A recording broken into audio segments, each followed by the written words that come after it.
Pozdrav svima. Možda me znate sa Instagrama, možda ne, možda me lično poznajete. U svakom slučaju, hvala što ste kliknuli na ovaj video. Moje ime je Nikola Zujić, rođen sam i odrastao u Srbiji, bivši profesionalni rukometaš. Rukomet me je odveo van Srbije, potpisivao sam ugovore, menjao sam klubove i zemlje i tako je prvo bila Austrija, potom Turska, Tunis i pre 11 godina Finska. Zašto snimam YouTube?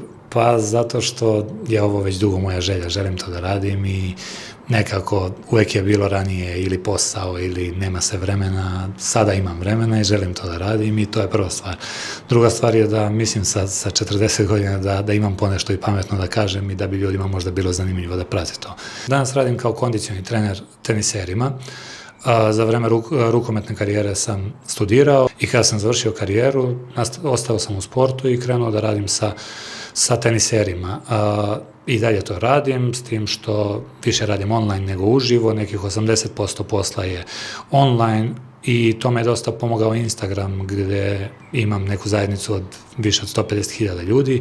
Tamo uglavnom delim stvari vezane za trening, zdrav život, sportski mindset, a ovde želim nešto drugo. Ovde želim da pričam o životu u inostranstvu, o odgajanju deteta u inostranstvu, o životu posle sporta. Mislim da je to jako važna stvar i dosta nas sportista jednostavno nije pripremljeno za to.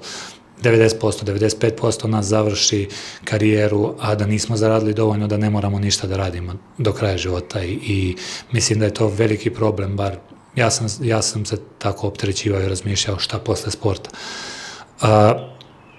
Kako sam završio u Finskoj?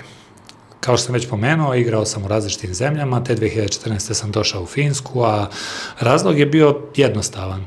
Ja sam već sa nekih, kao klinac sam imao san da igram, ne znam, na najvišem nivou u Nemačkoj, u Francuskoj, ali sa nekih 24-25 sam shvatio da se to ipak neće desiti.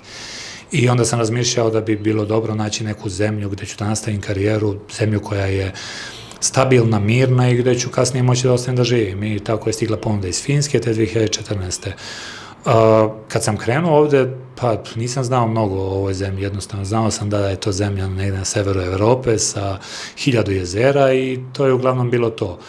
Nisam znao ni kakav se jezik ovde govori, ni kakvi su ljudi, ni jednostavno kulturu, ništa nisam znao. I dosta toga me iznenadilo ovde.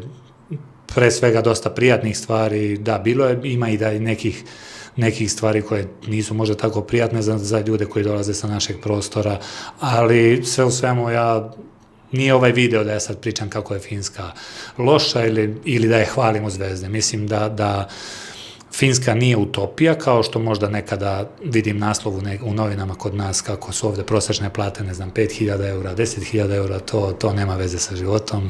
Finske plate nisu toliko i ovde je ekonomija trenutno u problemu. Dosta Finaca se žali, stranci tek se žale, mislim da nije utopija, ali nije ni najgore. Mislim da je ovo poprilično dobra zemlja za život, za porodice je jako dobro. Ovde je školstvo besplatno, ovde je zdravstvo skoro pa besplatno, fakulteti mislim da su skoro pa besplatni. Ako se nešto sitno plaća, to nije ni blizu onoga kao kod nas. Tako da mislim da sam ja zapravo i dobio ono što sam želeo. Želeo sam tu neku stabilnu zemlju i sad sam ovde, evo, pričam o Finskoj i uopšte o životu u inostranstvu. Ajde recimo da krenemo od stvari na koje se i dalje nisam navikao ovde, a to su te duge zime. Ovde su zime 6 meseci, ovde je neretko da krajem aprila imamo sneg, već zapravo prošle godine u aprilu smo imali, na kraju aprila smo imali 40 cm snega.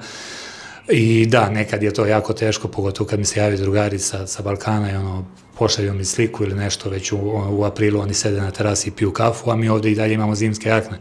To je nešto na što se ja još uvek nisam navikao. Druga stvar